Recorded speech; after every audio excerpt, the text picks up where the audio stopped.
Summers in the Middle East get so hot that they change the landscape dramatically and make entire cities resurface from the past. That's what happened in 2018 when the city, built by a mysterious empire on the Tigris River, was finally released from its water trap.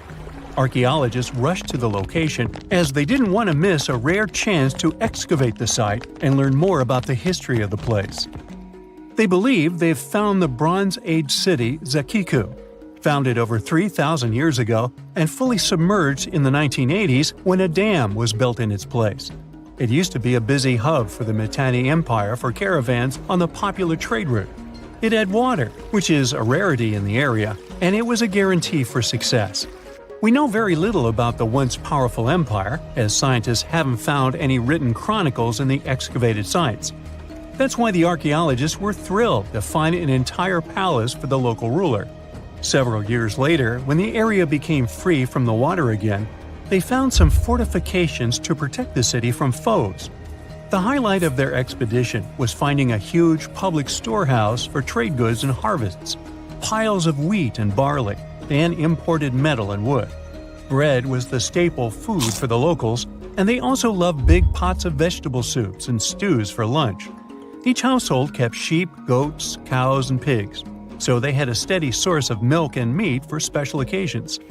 All the constructions found so far were built from bricks molded from mud. The walls that were underwater for over 40 years are so well preserved as if they went down yesterday. The royal palace stands out as it's larger than the other constructions, has thicker walls, and even pavements made of baked mud bricks that were sealed to be waterproof. The local king must have been in good relations with the emperor of the larger empire, of which Akiku was dependent. Traders who lived in the city collected wooden beams and took them to storehouses. The beams arrived down the Tigris River from the forests in the mountains in the north and east of Mesopotamia. Merchants came here to sell their goods and then crossed the Tigris on their way to the borderlands. Zakiku was thriving as a center of commerce for about 6 centuries until it was hit by a massive earthquake in 1350. Archaeologists found 5 ceramic vessels holding over 100 clay tablets made close after the earthquake. It's almost a miracle that small tablets of unfired clay managed to survive underwater for decades. People who created those must have carved notes on clay while it was still wet. They wrote about anything, from newly stored harvests to notes for other kingdoms. Then they would let the message dry in the sun. Scribes even had to learn a different language so that everyone outside the city could read it. Scientists believe the tablets they found used to be part of a private archive. They hope to decipher the notes to learn more about the history of Zakiku and the whole empire after the terrible earthquake. The damage to the buildings was so enormous that it was impossible to restore Zakiku to its former glory, and if there had been any survivors, they must have left the city. Several decades later, the Assyrians, who also lived in Mesopotamia, settled here. They built their houses on the ruins of the abandoned city and used whatever structures they could find from the previous residents as outer walls. But they stayed here only for 50 years, then decided to build a new capital on more fertile soil to make some good cash from agriculture. Archaeologists working in Zakiku had to halt excavations when the water levels went back up and covered the city. They sealed the ruins in tight-fitting plastic sheets and put stones and gravel on top. They hope it will help protect the priceless site from water erosion and prevent it from disappearing again. They realize how important water from the dam is for the region, but if it recedes again, they say they'll definitely continue the excavations. There was a bustling community in today's Taklamakan Desert in China around 1,600 years ago. It lived along the Nile River, which ran through the desert for miles and got its water from the melting snow in the mountains. After 3 years of work in the area, archaeologists and scientists managed to dig up 8 tombs in the desert. Thanks to the desert heat, the clothes and artifacts inside them were almost as good as new.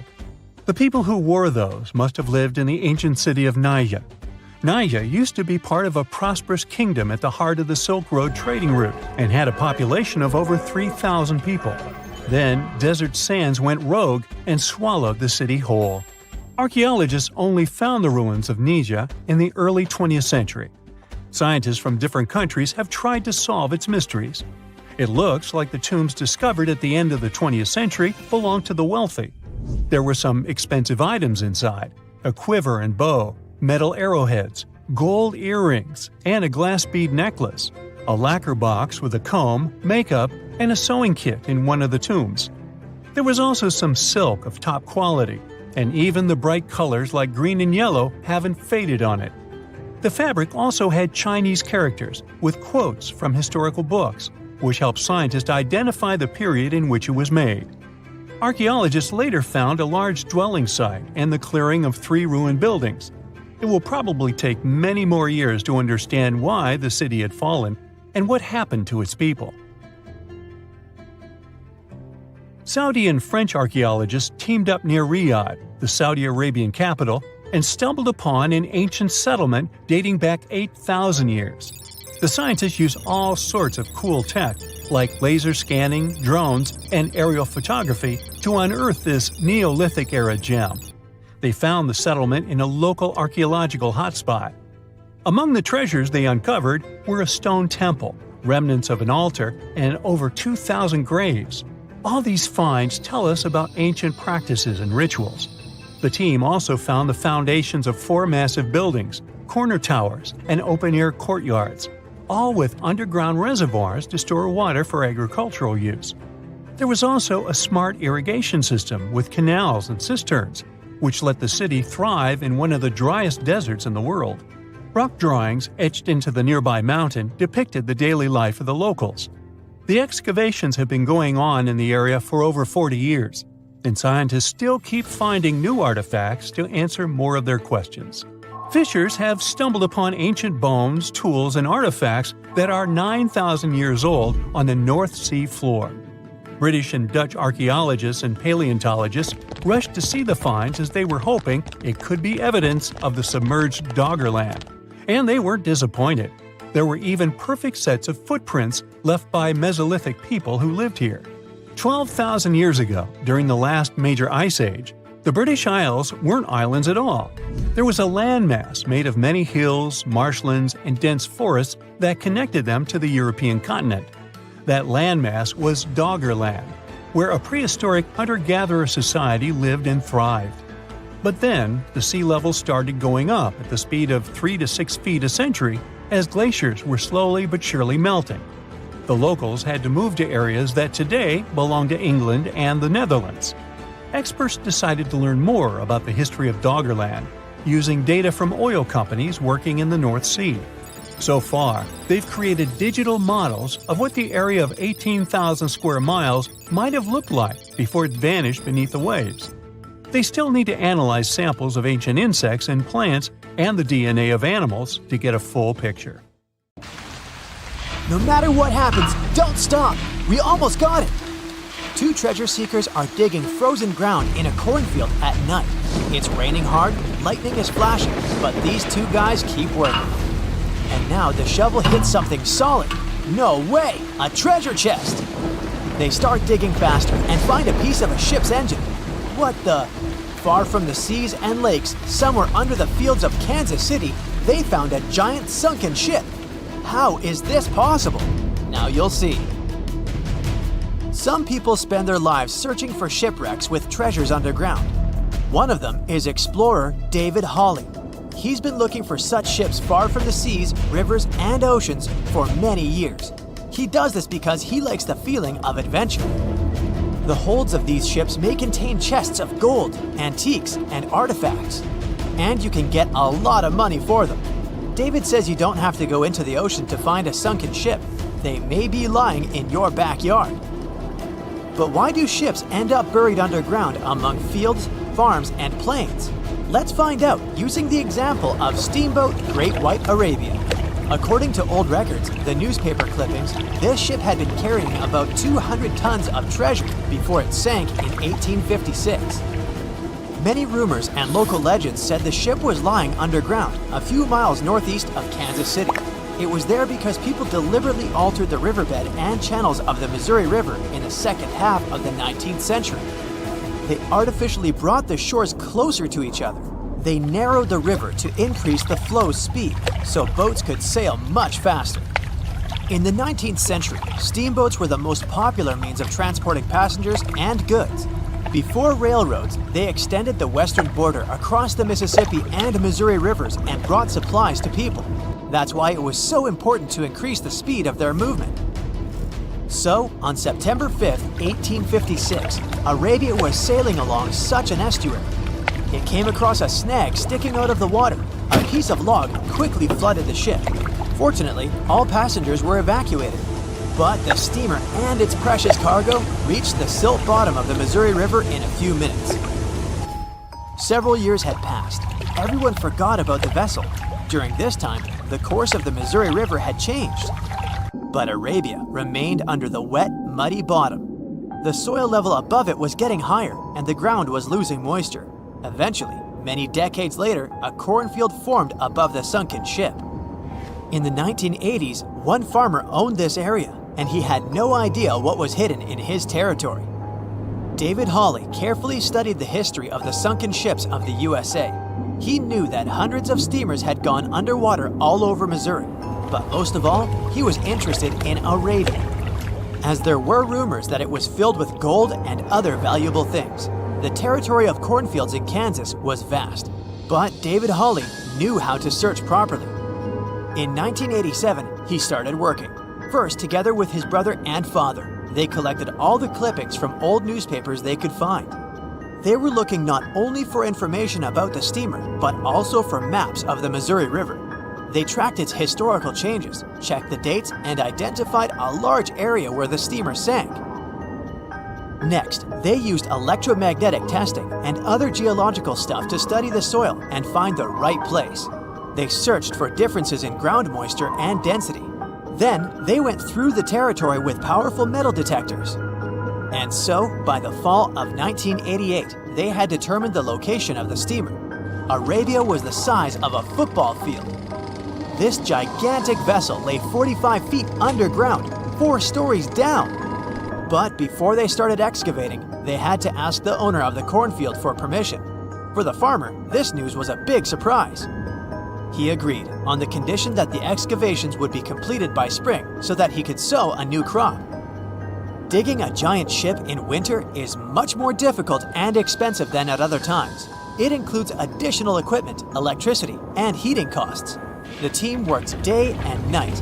They financed the excavations out of their own pocket. Each invested more than $10,000 and took out a bank loan. Finally, they noticed the first details of the ship. The shovels hit the huge engine boilers and the deck. The goal had been achieved. Most of the cargo lying inside the sunken ships is covered with rust, shells, mud, and is badly damaged. The contents of Arabia were in excellent condition, considering that the ship had sunk 130 years prior. Unfortunately, they didn't find the chests of gold. Still, they got several tons of other valuable cargo, household items of people who lived in the middle of the 19th century. It was a time capsule. The ship was carrying supplies for hundreds and thousands of people, and all these things were perfectly preserved. For example, they could clearly see the brand stamp Goodyear Rubber Company on one rubber shoe. The longer the excavations continued, the more things David and his team found. In the barrels, they found plates from the 19th century. They were intact and usable. Also, there were clean clothes, thousands of pairs of shoes, harpoons, frying pans, and umbrellas. The ship was carrying cargo to supply about 16 small towns. Yes, it's not gold, but such artifacts are also precious. The contents of the ship could be worth millions. However, the crew wasn't going to sell these things. They made a museum on the site of a former fruit market in Kansas City. If you go there, you will immediately feel like you're in a department store of the 19th century. There are thousands of items in good condition. Even the matches here are dry enough to light up. It took David many years to present the entire collection from the steamship. He values each of the items and doesn't want to sell them. Anyone can come here, pay for a ticket, and find themselves in the past. Who knows, maybe there's an old ship hidden in your backyard too. Geologists found an older vessel in the hot desert of Namibia in 2008. This ship sailed back in the days when pirates scared sailors on the seas, and now it's inside a dried-up lagoon. The ship sailed from Lisbon in 1533 and disappeared with the crew near a small diamond mining town. After almost 500 years, the hull had been badly damaged. Only the carcass of the ship remained, but the treasure hidden inside the vessel stayed intact. They carefully studied the boat for a long time, trying not to ruin anything. And then, 5 days later, they found a big old chest in the hold. Carefully opening it, they found gold coins there. Thus, the cost of the ship was estimated at about $10 million. The exact cause of the shipwreck is unknown, but experts believe the ship was destroyed by heavy cargo and bad weather. It went to the bottom of a lagoon that later became a desert. Some find an airplane in their backyard, others discover a ship, and one man found a passage to an ancient secret city in his house. This happened in Turkey in 1963. The owners of the building decided to make repairs. He went to his basement and knocked down the wall to turn this place into a living room. And so, behind one wall, he found a tunnel leading underground. The man thought it was some kind of a secret chamber. He went down there and realized it was something much more than that. It was an ancient city 18 floors deep. People built it in the years 780 to 1180 as a refuge from weather disasters and the invasion of enemies. This place also includes many underground tunnels that stretch for several miles in different directions. People could get to the town from different points using secret passages leading to these roads. The city can accommodate about 20,000 residents, livestock, and tons of food supplies. Archaeologists have also found a chapel, schools, stables, and public kitchens there. You are lost deep within the jungle in the Yucatan Peninsula in Mexico. There are strange noises all around you, and to make it worse, the sun is setting. Soon, you'll be alone in the middle of an unknown rainforest. Guess it was a pretty bad idea to come looking for El Dorado on your own, wasn't it? You keep walking as fast as you can when suddenly, wait, what's this you're seeing? It looks like large stairways made out of stone. This definitely doesn't look natural, so you take a picture. Maybe you didn't strike gold, but you might have just found something relevant. Congratulations, you found Akamtun, a long-lost Mayan city, hidden 37 miles into the jungle. The name literally translates to stone column. Stone was probably in at the time, so these guys used a lot of it to build their pyramids, houses, and even ball courts. If you ever thought that Europeans invented ball games, think twice. Mayans loved to play ball games for recreational purposes. Akamtun is part of a series of other long-lost Mayan cities that are being discovered with the help of new technology nowadays. We'll talk more about the other ones in a jiffy. Perhaps the biggest surprise of this one is that it was surrounded by wetlands, which is why the city was built on high ground. The city was monumental, covering an area of over 120 acres. That would be as big as 90 football fields right next to each other. Scientists have found proof that Akamtun had pyramids of up to 49 feet high, and that it was likely an important social hub between 250 and 1000 CE. This is definitely a game changer. But lost Mayan cities began to be unearthed in the 19th century. Modern technologies, such as LiDAR imaging, help archaeologists see through dense canopies of the forests. This means that people don't really have to risk getting lost in the tropical jungle like you did at the beginning of this video. LiDAR works sort of like an X-ray. It sends out laser beams that can detect any signs of ruins or ancient constructions. According to space archaeologist Sarah Parchak, satellite imagery has been a key player in discovering ancient cities in South America, Egypt, and other places. Sarah herself spends most of her days scouring images for any signs of where there could have been cities long ago. She says that more often than not, what happens is that ruins are covered by vegetation, soil, or sand, which makes them super tricky to find. But thanks to these awesome tools, scientists also made the huge discovery of ancient Mayan causeways, which spread throughout old Mayan territories. I mean, take a look at these roadways. You'd expect to see ruins like this in places such as Portugal, England, or the United States.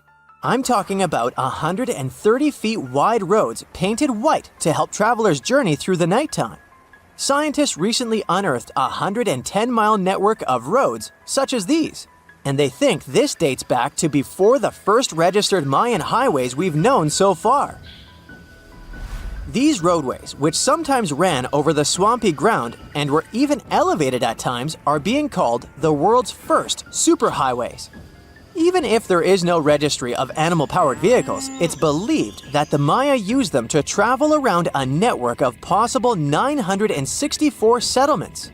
They were built like a huge spiderweb, and from what archaeologists have gathered, this huge system of roads worked to connect a big system of economic and social interactions between Mayan cities. This completely debunks the traditional idea that the Mayan pre-classic period, which dates back to 2000 BCE, was made of small, tribal settlements. Imagine the manpower and engineering ability you need to muster to build something close to these white highways. Scientists believe that these causeways were built pretty much the same way as the Mayans built their pyramids, with a mixture of mud and quarry stone. Oh, and using several layers of limestone to make them white. That's pretty cool, right? But let's take a few steps back for a moment to get some context. The Mayans were one of the biggest pre-Columbian civilizations living in the Americas. Until now, experts believe that at its apex, the Mayan civilization consisted of over 40 cities with a population of millions of people. That's a lot of folks. Their civilization spanned Mexico's Yucatan Peninsula, Guatemala, and Belize. And they survived mainly on agriculture. The thing is, the Yucatan Peninsula was an extremely difficult place to grow crops. So the Mayans had to develop a complex irrigation system in most of their cities. They built a series of ceremonial buildings, pyramids, and plazas. The Mayans might have been keen pyramid builders, but they also developed an advanced astronomical system. With whatever ancient technology they had, they were able to predict the exact location of planets such as Venus and Mars, as well as the exact dates of eclipses. If you've ever seen examples of ancient Mayan cities, this is Tikal.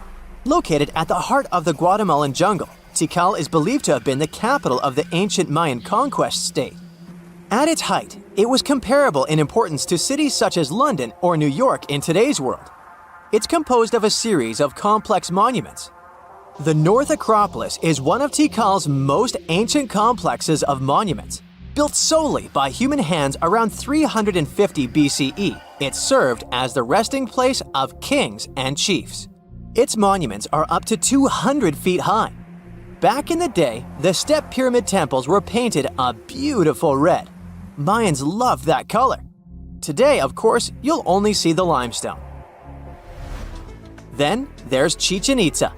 It's got one of the best preserved pyramids on Earth to date.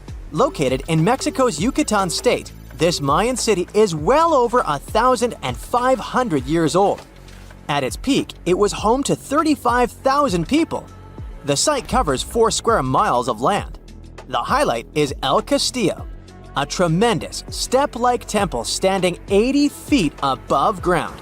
Its most peculiar feature is that it has 91 steps up each of its 4 sides, including the upper platform, which makes for 365 steps, the same number of days as the solar year.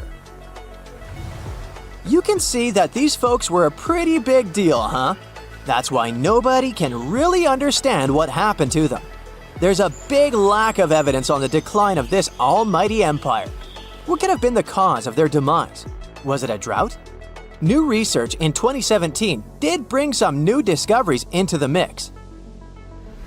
Using data from a site at Ceibal, located at southwest of Tikal, scientists analyzed radiocarbon data from ceramics and archaeological excavations to extract new information about the unexpected demise of this great civilization. The information shows that instead of a sudden collapse, the Mayans most likely fell in waves of social instability and political crises. These events are believed to have deteriorated Mayan city centers and began causing the dispersion of the Mayan population. It's hard to pinpoint the exact causes, though. But hey, recent discoveries are shedding a big light on humanity's past. Not only about the Mayan Empire, but about other long-lost civilizations of South America. A major recent discovery in Brazil was done using satellite imaging technology and is also shocking scientists. Some images from near the Xingu River, also in the Amazon, suggest that cities of millions of people might have existed inside the jungle, way before our modern civilization ever existed. I mean, if this doesn't shock you, I don't know what will. Satellite imagery also detected a network of trenches dating back to 200 and 1200 CE in the Bolivian Amazon forest. These proofs suggest settlements that could have supported around 60,000 people right in the middle of the Amazon forest. When researchers from the University of Florida went on ground to check the satellite information, they were shocked to find several mounds that were accompanied by ditches and geoglyphs. Archaeologists also found remnants of carefully designed walls centered around plazas, much like the type of construction done by the ancient Mayans. Whenever you hear about ancient ruins, you almost never picture them being suspended somewhere, or just randomly hanging on the branch of a tree, right? In fact, for most of the ancient artifacts we have exposed in museums all over the world, archaeologists did quite an impressive amount of digging. You see, buildings have this funny way of fading away over time if not properly taken care of.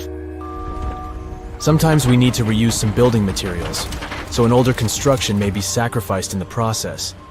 Other times, houses are abandoned, and once they are exposed to the elements on the surface, like rain or sunlight, they don't really stand a chance.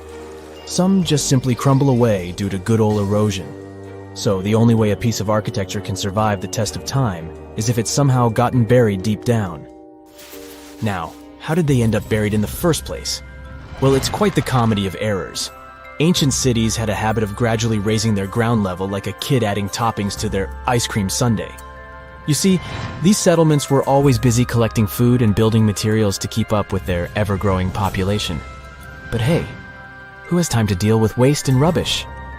It wasn't exactly high on their to-do list back in the day. So when it came to building new houses, ancient civilizations found it much easier to save their sweat and tears by piling up the rubble and constructing right on top. But that's not all. Rivers would also occasionally flood and deposit a layer of sediment on the city floors, further encapsulating those ancient constructions. And in those dry regions like the desert, where the wind likes to show off its sand and dust dance moves, you can bet it was a constant struggle to keep the establishments clean. One hilarious example is the Sphinx, which had its head buried in sand until a group of archaeologists unearthed it in 1817. Some ancient towns eventually got covered up because they were completely abandoned. With less human activity to control their expansion, plant seeds couldn't resist the opportunity and sprouted all over the place. They gobbled up carbon dioxide from the air and grew, adding more and more bulk to the ground. Those cheeky roots even decided to stabilize the soil made from decaying plant matter, creating layers upon layers of earthy goodness. It's like the ultimate DIY project Mother Nature embarked on, with plants as her loyal helpers. The act of digging into the secrets of ancient civilizations is not just about unearthing a lost world. It's also an epic quest to reveal the hidden treasures beneath layers of history. But how do archaeologists know where to dig in the first place? If everything is covered in layers upon layers of sediments, debris, and plant roots, they must have some sort of system they rely on before embarking on a new project, right? For starters, they're not always the ones suggesting an archaeological dig in a certain location. Let me explain. Let's say you're a contractor and you want to build a new fancy apartment complex in your city. Some local legislations have certain requirements before your project can start, though. For instance, before anyone starts building on a piece of land, they might need to bring in specialists to check the soil. These clever folks can be archaeologists, geologists, or paleontologists, and they need to keep an eye on things during development. If any artifacts or ecofacts, fancy word for organic remnants, are discovered, these experts swoop in to excavate and study them. But what about sites that have nothing to do with bulldozers and yellow hats? Archaeologists have more than one trick up their sleeves when it comes to locating ancient hotspots. they dive deep into historic records with a healthy dose of detective work. By sniffing out old documents and maps, they can piece together the puzzle of human activity in a specific area. If a site has been visited before, it's even better. Finding records of past excavations or historical accounts can give archaeologists lots of information on where to continue their treasure hunt. Before archaeologists start swinging their shovels, they engage in a bit of a visual scan mission. Armed with a grid system, they'll stroll around the site, keeping their eyes peeled for any artifacts that might be hiding just beneath the Earth's upper layer. From groundstone tools to historic glass and even ancient garbage dumps, yes, they're also valuable. These keen-eyed explorers can spot signs of human activity faster than most people. If they stumble upon midden soil, fancy term for a garbage dump, they know for sure that humans once called this place home. Archaeologists don't just rely on their trusty shovels, though. They have an arsenal of gadgets to aid in their search for hidden wonders. Geophysical tools are like their secret weapons. Take the resistivity meter, for example. This clever contraption measures the electrical component of the soil and any buried features or artifacts. A buried wall, for instance, will create a different resistivity reading than the surrounding soil. Magnetometers and ground-penetrating radar work in similar ways, showcasing potential hints of ancient treasures in the soil. And who could forget our trusty old friend, the GPS? It helps archaeologists map out precise locations, like a high-tech treasure map, leading them straight to their pot of gold. Care to virtually visit some of the most important archaeological sites in the world? Well, follow me. In the United Kingdom, for instance, you'll find this interesting place called Stonehenge. It's one of many henges scattered around, but this one really takes the cake. Picture this: massive ancient stones standing tall and proud, arranged in a funky outer ring and an inner horseshoe, with some smaller stones thrown in for good measure. And guess what? These amazing stones have been around for over 5,000 years. Talk about a serious case of rock-solid longevity. Now, here's where it gets interesting. According to local folklore, the legendary wizard Merlin whipped out his magic wand and poof! He teleported these massive stones all the way from Ireland. Apparently, some giants had assembled them there, but Merlin decided they would look much better at their new location. Others think it's just the ruined remains of an old Roman spiritual edifice. These amazing structures were built by our Bronze Age ancestors. With their simple tools and limited tech, they managed to create this monumental masterpiece. Impressive, right? Unfortunately, there's still so much we don't know about this area. Stonehenge's initial purpose remains a mystery to this day. Sure, there are lots of theories, but scientists have yet to agree on the subject. However, we do know that it's perfectly aligned to catch the sunrise during the summer and winter solstices. The ancient city of Pompeii is an equally amazing archaeological site. Picture this: Mount Vesuvius, a notorious troublemaker, decided to throw a volcanic tantrum and completely covered this ancient Roman city. It turned it into a time capsule, located outside present-day Naples in Italy. Fast forward to the year 1748, when a bunch of adventurous explorers stumbled upon Pompeii. Lo and behold, they discovered a treasure trove of well-preserved goodies: streets, houses, food. Probably a bit stale by then. Blingy jewelry, fancy sculptures, colorful frescoes, everyday household items, and even animal and human remains. It was like an epic archaeological party. From the looks of it, Pompeii had it all. Fancy houses and villas, a massive 20,000-seat arena, cute little artisan shops, hangouts like taverns. And let's not forget the saucy spots like those luxurious bathhouses for some intense pampering. There's also the Sanctuary of Apollo, where people used to gather for their daily dose of worship.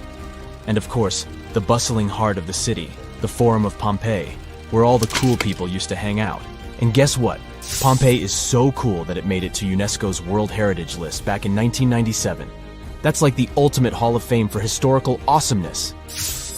It also includes many other famous buildings and sites, like the Taj Mahal in India and the Acropolis of Athens in Greece.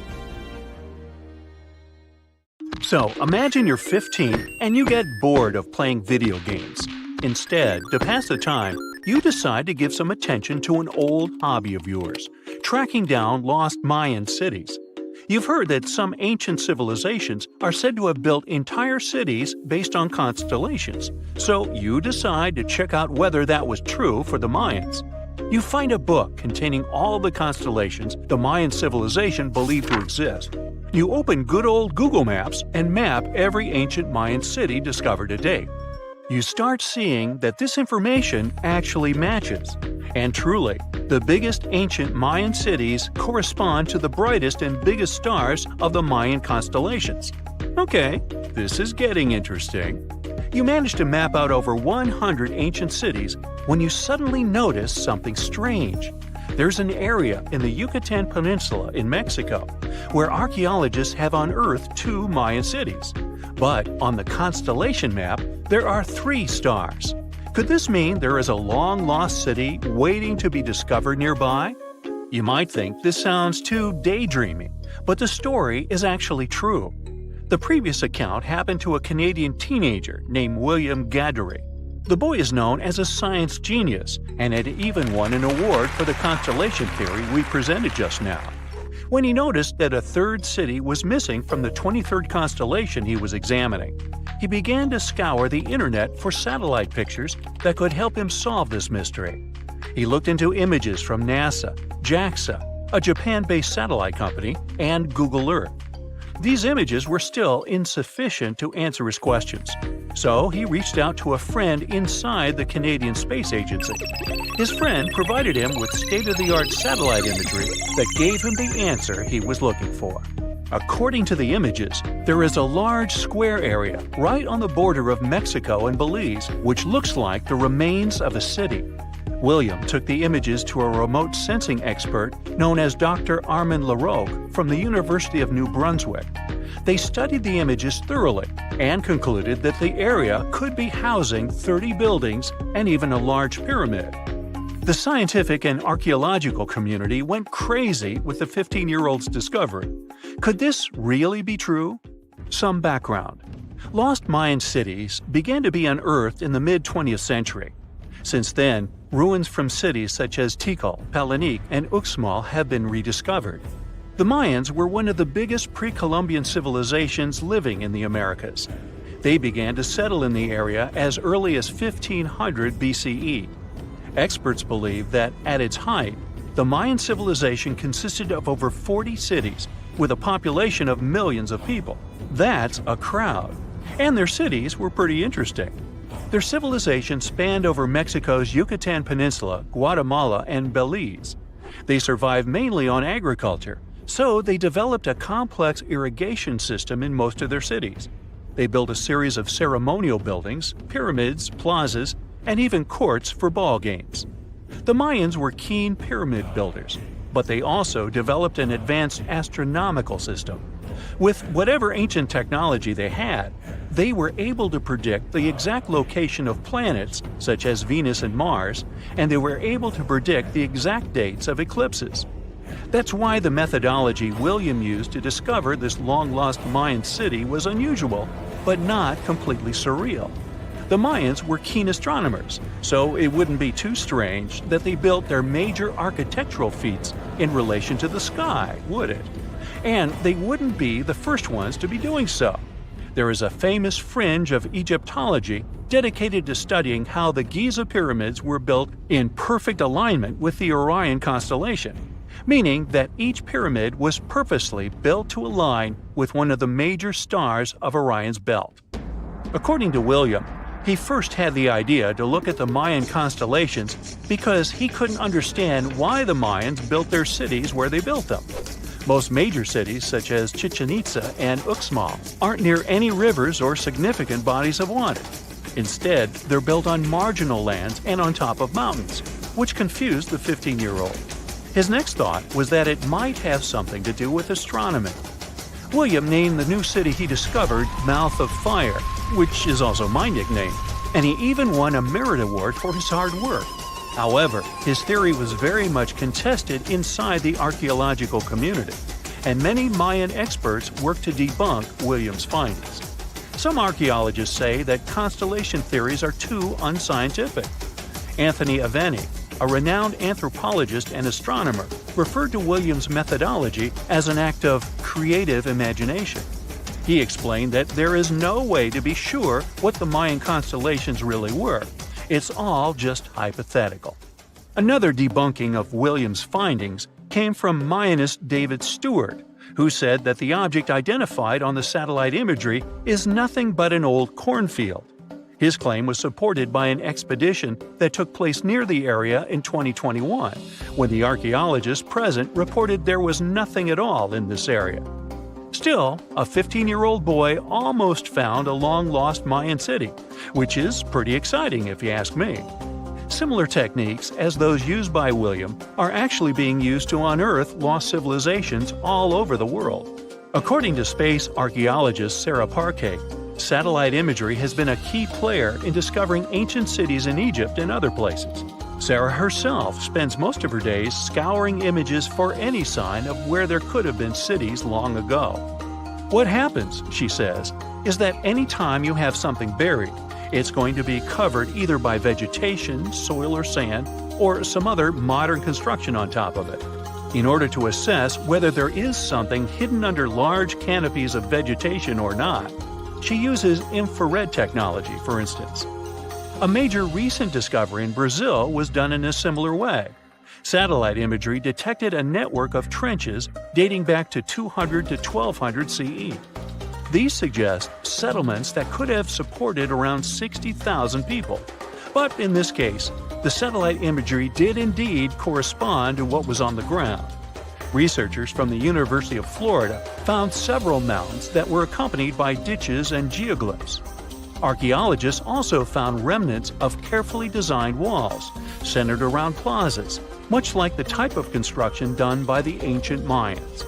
Advances in satellite tech have also shed new light on long-discovered ancient Mayan cities, such as Tikal. Located in the heart of the Guatemalan jungle, Tikal is believed to have been the capital of the ancient Mayan Empire. At its height, it was comparable in importance to cities such as London or New York in today's world. It was composed of a series of complex monuments, many of them believed to have been the resting places of kings and chiefs. Tikal is already known to have been big, but recent discoveries show it could have been even 3 times larger than what scientists originally believed. The main discovery revolves around a fortification on the outskirts of the city, indicating how far the original city stretched. And new discoveries still take place. In 2017, researchers also unearthed new clues regarding the potential causes of the decline of the Mayan civilization. Using data from a Sidon seawall located 62 miles southwest of Tikal, scientists analyzed radiocarbon data from ceramics and archaeological excavations to extract new information about the sudden demise of this great civilization. The information shows that, instead of a sudden collapse, the Mayans most likely collapsed in waves of social instability and political crises. These events are believed to have deteriorated Mayan city centers and began causing the dispersion of the Mayan population. Well, it seems like it's a prime time to uncover ancient ruins. What do you say? Will you give it a try as well? Do you remember 2011? Well, play along with me. A diver is set to go deep into the waters of the Musi River, located in the heart of an Indonesian island. He is one among many who have been getting unbelievable artifacts from the bottom of the river. Little by little, divers and fishers discover a long-lost Sumatran civilization. Known as the Island of Gold, the kingdom of Srivijaya was most likely the closest to a real-life El Dorado there has ever been. However, it disappeared late in the 13th century, and until recently, researchers didn't even know the exact location of the kingdom. Picture a civilization built on a river, a true water world. According to the archaeologists that have been studying Srivijaya, houses, markets, and places of worship were built on wooden piles above the level of the water. Citizens moved around like modern-day Venetians in simple boats. Srivijaya was known to be a rich and important kingdom. It existed from the 7th to the 11th century CE. It was part of the Silk Road, and anyone traveling from east to west had to pass through the city. Their kings were smart and gained control of the Malacca Strait, which allowed the town to have total control over trading routes in the region. If anything, they sure were honoring the town's name. Srivijaya translates from Sanskrit into prosperous victor, or simply glorious. The kingdom was an important commercial outpost of ancient times. It was strategically located among the most influential commercial routes of the ancient world, which means its citizens became extremely rich. Ancient wealthy societies used to overly display their gold and precious metals. They would often use these metals as offerings to their deities, or they would use them to forge large statues and to make jewelry for kings and queens and decorations for their palaces. Srivijaya wasn't different.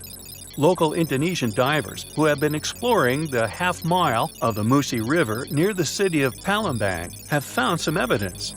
So far, they've discovered a life-size statue of Buddha, jewelry studded with precious gems, temple bells, mirrors, golden jugs, and other items.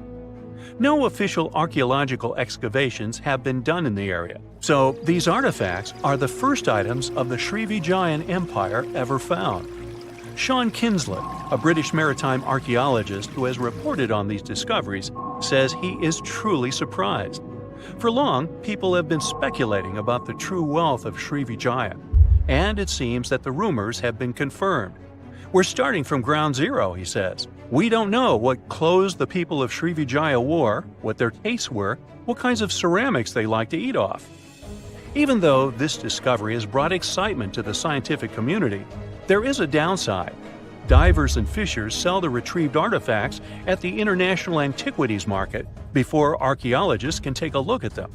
Researchers could try to buy some items, but they're sold for millions of dollars worldwide. Most of the information we know about this El Dorado of the East was learned from merchant accounts of the city. These descriptions say Srivijaya was a kingdom of human-eating snakes and multilingual parrots. That's weird.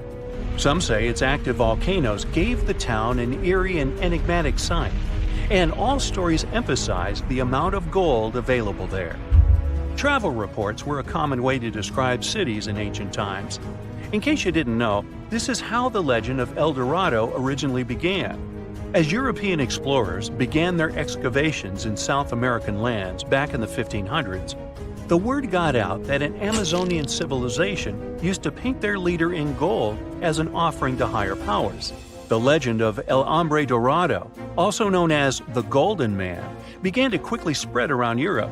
It turned out that it was only a ceremonial piece of pre-Columbian civilization. It had nothing to do with the land of infinite gold. Now, no one knows what brought about the decline of the Srivijaya Empire. Some speculate that its active volcanoes could have swallowed it, or maybe wooden houses built above the river eventually sank. Maybe if divers keep retrieving lost items from the bottom of the river, archaeologists will be able to figure out what happened to the city. It seems to be quite common in the history of the world. Some ancient civilizations disappeared without a trace, as happened with the Mayan civilization, for example. The Mayans managed to build one of the biggest empires in pre-Columbian America. It was believed to be home to over 2 million people, and it thrived for over 6 centuries.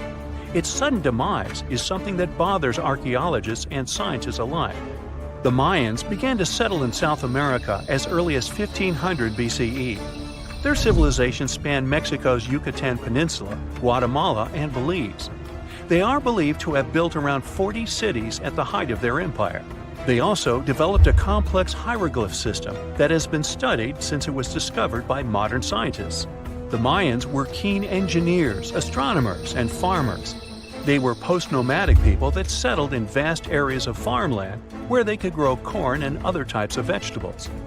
Archaeologists are still learning a lot about the Mayan civilization by examining their ruins. The city of Chichen Itza, located in the Yucatan Peninsula, is one of the most important Mayan sites on Earth today. The site is made up of a total of 26 ruins, and it is home to a world-famous pyramid known as El Castillo.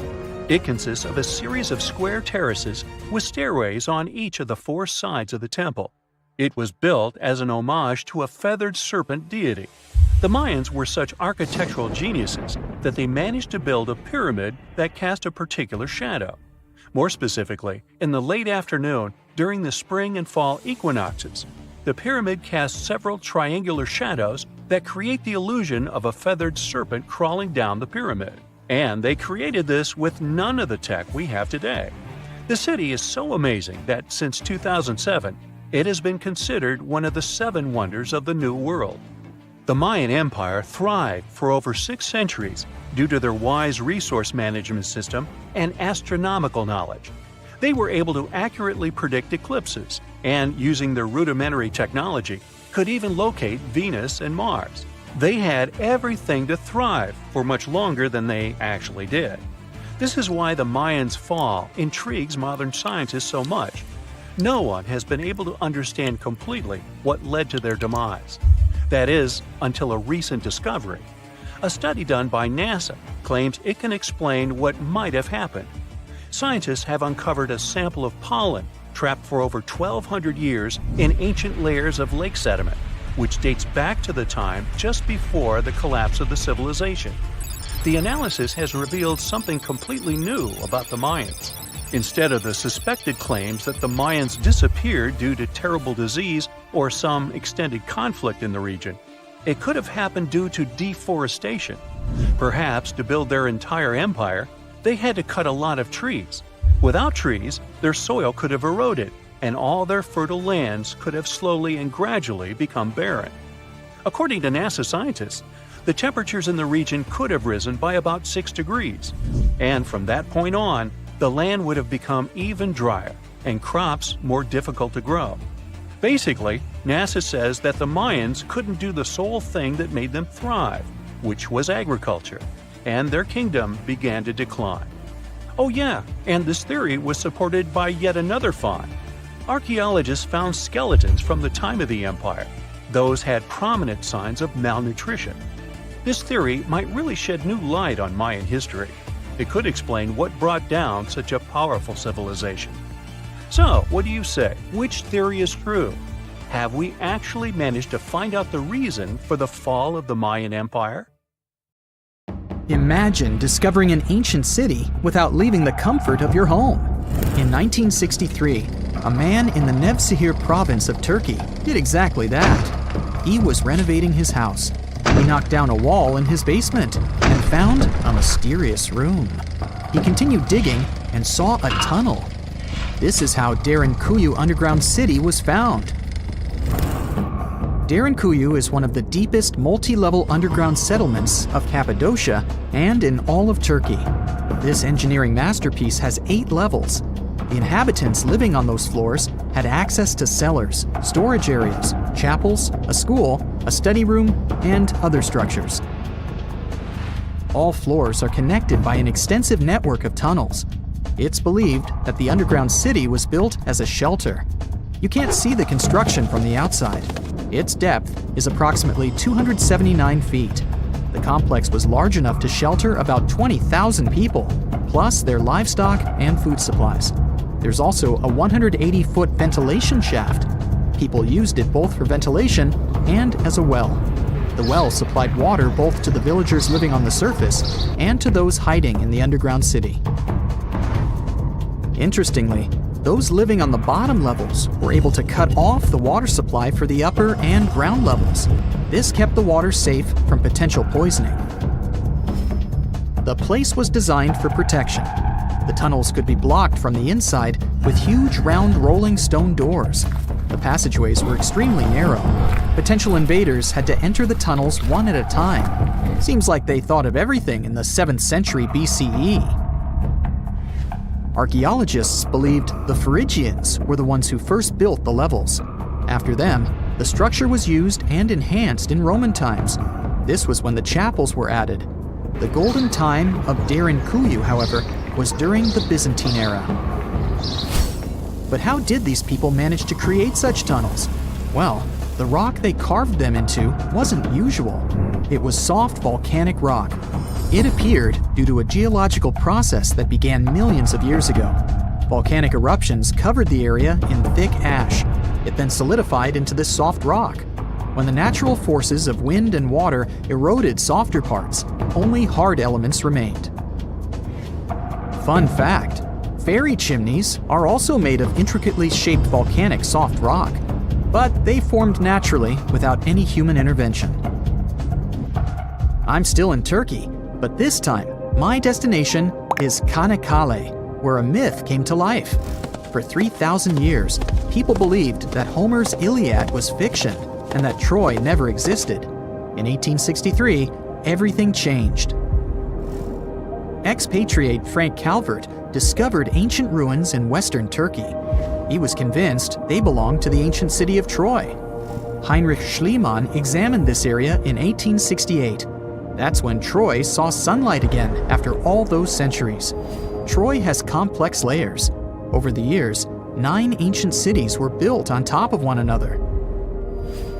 Historians say that the area was strategically located between Europe and Asia, so it became a prosperous trade and cultural center. This strategic position made Troy attractive throughout history. After the Trojan conflict, the city was abandoned between the years 1100 to 700 BCE. Then Greek settlers rediscovered the area, and Alexander the Great ruled there. The Romans then invaded the city.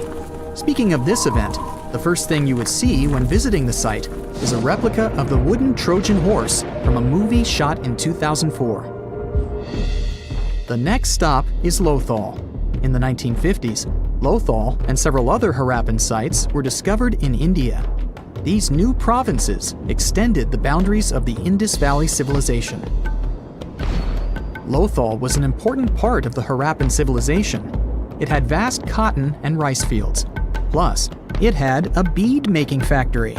Beads were made from semi-precious stones, like agate. Many of these beads were later found in Mesopotamia, which serves as evidence that Lothal was a thriving trading port. Archaeologists believe that the city was part of an ancient trade route. Traces of agriculture? Check. Traces of trade? Check. What else? The remains of residential buildings, streets, bathing pavements, and drains. Some real city planning, and impressive examples of early urbanization. The town was well constructed. There were modern houses. Some of them had 6 rooms, bathrooms, a large courtyard, and even a veranda. Lothal also had the world's oldest known dock. It linked the city with the Sabarmati River and the trade route. The ancient Mayan city of Calakmul is located in southern Mexico in the tropical forest of the Tierras Bajas. From 500 CE to 800 CE, Calakmul was home to over 50,000 people. There was a central plaza surrounded by outer districts. And if we count both the inhabitants of all those outer areas and those who lived in the center, Calakmul had a population of more than 1.5 million people. It was a city that was habitable for 12 centuries. It's believed that the place had more constructions than any other excavated Maya settlements in the region. After 1000 CE, the Maya civilization there faced a downfall. The settlement that was once the center of Mesoamerica was almost completely abandoned. The ancient city was at the heart of the second largest tropical forest in America. The site is well preserved, so today, if you were to visit it, you would be able to picture what life looked like in ancient Mayan times. The city remains include architectural complexes and sculpted monuments, defensive systems, quarries, water management features, agricultural terraces, massive temple pyramids, and palaces, not to mention a variety of body ornaments and other accompanying objects. It proves that complex state-organized societies lived in this tropical forest. The Mayans depicted nature in their paintings, pottery, sculptures, rituals, and even food. I'm moving on to a place people thought didn't really exist. The city of Thonis Heraklion appeared only in a few inscriptions and ancient texts. Turns out, it was waiting to be discovered for thousands of years. Scientists searched the majority of the coast of Egypt. But then, archaeologist Frank Gaudio and his team detected a colossal face looking at them from under the water. The ancient city of Heraklion was discovered completely submerged 4 miles off Alexandria's coast. In the ruins of the lost city, there were 64 ships, 700 anchors, and a treasure trove of gold coins. Archaeologists consider a 16-foot tall statue and the temple remains the most important findings discovered by the expedition. Back then, the city had ceremonies and celebrations that took place in the Temple of Amun. The ruins and artifacts were made from granite and diorite, so they were in good condition even after having been in contact with water for centuries. They give people a glimpse into what life was like 2,300 years ago in one of the most important trade ports of the world. The city had a network of canals. You can think of it as an ancient Egyptian Venice. The canals linked many separate harbors and anchorages. Towers, temples, houses, and other structures were also linked by bridges. Thonis Heraklion was the country's main port for international trade and the collection of taxes. No one really knows how the city ended up submerged, but archaeologists connect it with natural causes. At the end of the 2nd century BCE, most probably after a flood, Heraklion got covered with water. Then, Alexandria, the city founded by Alexander the Great, became more glorious than Heraklion. Before Alexandria's fame, Heraklion was the main port of entry to Egypt. So, after the disaster, many ships heading for Heraklion had to change their route and go to Alexandria. Heraklion lost its glory until its rediscovery in 1933. Mesa Verde is an American national park in Colorado. The park is the largest archaeological preserve in the U.S., with more than 5,000 sites, including 600 cliff dwellings. Mesa Verde means green table in Spanish. The name comes from the shape of the mountains in the area, with flat tops and steep sides. The park is an ancestral Puebloan archaeological site. Starting from 7500 BCE, a group of nomadic Paleo-Indians seasonally lived in Mesa Verde. They were hunters, gatherers, and crop farmers. They built the first pueblos in the region. By the end of the 12th century, the Mesa Verdeans began constructing massive cliff dwellings, which are now the best-known structures in the park. If there's a question that still baffles archaeologists to this day, it's this one. How did the ancient Egyptians build those magnificent pyramids? As far as we know today, their resources were quite limited, especially in terms of tools and building materials. We still don't have a fully satisfying answer, but hey, we've got some pretty amazing theories worth considering. The leading contender among these theories involves the clever Egyptians employing a sneaky strategy. Now picture this. They constructed a slanted and curving mound made of bricks, earth, and sand encircling the pyramid to be. As the pyramid grew taller and taller, they simply increased the height and length of this wacky structure. It's like they were playing an ancient game of Jenga. Now, how did they get those massive stone blocks up there? Well, according to the legendary ancient Greek historian Herodotus, they used sleds, rollers, and levers. It sounds like they turned construction into a supersized game of tug-of-war. And guess what? Herodotus also claimed that the Great Pyramid, you know, the one from Giza, the granddaddy of them all, took a whopping 20 years to build. There's more. Herodotus also dropped a mind-boggling number on us. 100,000 men were supposedly involved in this pyramid extravaganza. Did they hire the entire Egyptian population? Well, it might not be as far-fetched as it sounds. These men were probably mostly farmers, so they probably focused on the pyramids when there wasn't much work to be done in the fields. You know, like during the flood season of the Nile River. Obviously, specialists in the archaeological community had something to add to this theory.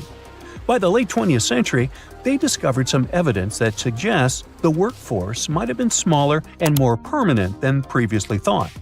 Instead of a massive army of 100,000 pyramid builders, they proposed that a modest crew of around 20,000 workers, accompanied by support personnel like bakers, physicians, and even spiritual leaders, could have gotten the job done. There was also this theory that claimed that the pyramids were actually built from the top downward. It suggested that these colossal structures were nothing more than isolated hills used as quarries. The stones were supposedly drawn from these hills, and over time, competing engineers took charge and transformed them into the iconic pyramids we know today. Now, before you dismiss this theory as a wild fantasy, some folks thought it wasn't completely crazy. After all, there are instances where isolated hills exist, so maybe this theory had a tiny glimmer of truth.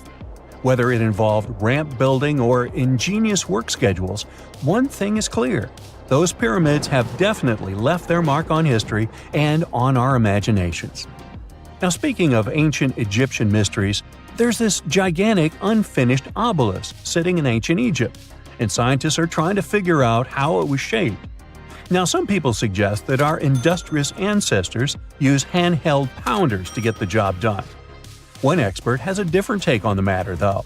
He argues that if we take a closer look at the pattern left behind by the shaping tool, we'll notice something peculiar. The walls of the trenches surrounding the obelisk display a neat and even pattern, which is pretty unlikely if they were pounded away by mere mortal hands. According to this expert, those horizontal striations are usually the result of a tool that takes breaks while removing material, leaving its mark on the surface. But wait, there's more. Imagine the tool being rocked back and forth against the trench walls, clearing away the waste to keep the trench from narrowing. Well, in that case, the tool might have left some funky horizontal striations where it was pressed against the sidewall. This sounds like some fancy technology at play, don't you think? And guess what? The dynastic Egyptians probably didn't have access to that kind of know-how. Another famous Egyptologist from way back also uncovered a bunch of core drills during his adventures. Although the actual drill bits are missing, his collection houses these particular core remnants made of limestone, alabaster, and even granite. These constructions aren't the only amazing thing the ancient Egyptians left behind, though. As it turns out, the Egyptians were the genius minds behind the creation of the handheld mirror. Yeah, that little mirror you use every day to check yourself out. But here's the twist. These mirrors are like pieces of art. They were decorated with inscriptions and figures. But that's not all. The Egyptians had a serious concern with their appearance. They knew the importance of personal hygiene and looking fabulous. So, in their quest for pearly whites, they invented toothbrushes and toothpaste. Dental problems were pretty common back then, and their smiles weren't exactly all white. Dentistry wasn't their strongest suit, you see. Maybe their minds were distracted by all that pyramid building. So that doesn't mean those ancient toothpaste recipes weren't amazing. One delightful concoction included rock salt, mint, dried iris petals, and pepper. Some brave dentists in the 21st century tried it out, and it worked pretty well. Ground-up ash was also used in another recipe to create a tooth cleansing paste. Mint was missing, so that didn't do much for their breath. That's when the genius Egyptians came up with the world's first breath mints. They made tablets from heated spices like cinnamon, and they mixed it with honey. Now, let's shift gears to home decor, Egyptian style. They surely took ornamentation to the next level. While the concept of decorating furniture started in Mesopotamia, the Egyptians cranked it up a notch. They went all out with different colors of ink and even developed various weights of paper. Oh, and let's not forget about those cute little area rugs we all have in our homes today. Guess who came up with the idea? Yep, the Egyptians. They used the versatile papyrus plant to make those cozy rugs. And speaking of trends, the Egyptians loved their knickknacks. They had an assortment of small figurines in the shapes of cats, dogs, and people. These statues were made from various materials, like simple sun-dried mud to the ultimate bling of gold. It all depended on how loaded you were.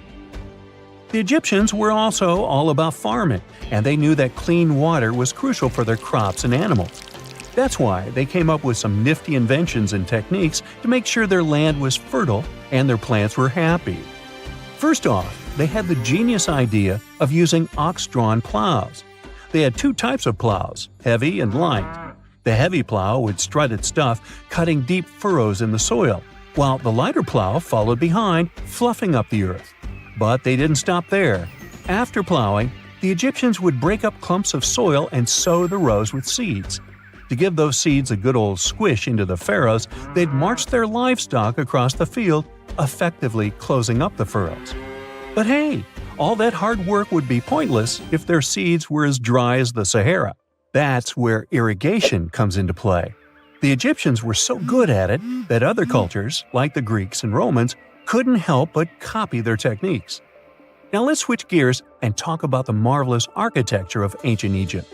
These folks weren't just skilled farmers, they were also architectural maestros.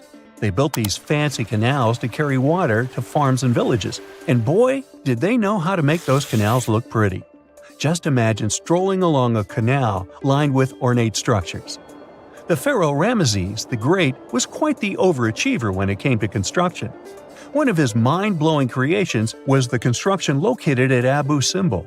This building was designed so that twice a year, the sun would shine directly into it and illuminate the statues of Ramesses. And let's not forget about the corbelled arch. Without this architectural gem, we'd be missing out on some mind-boggling structures like the Great Pyramid. The Egyptians knew how to make things stand tall and proud, thanks to their engineering and construction wizardry.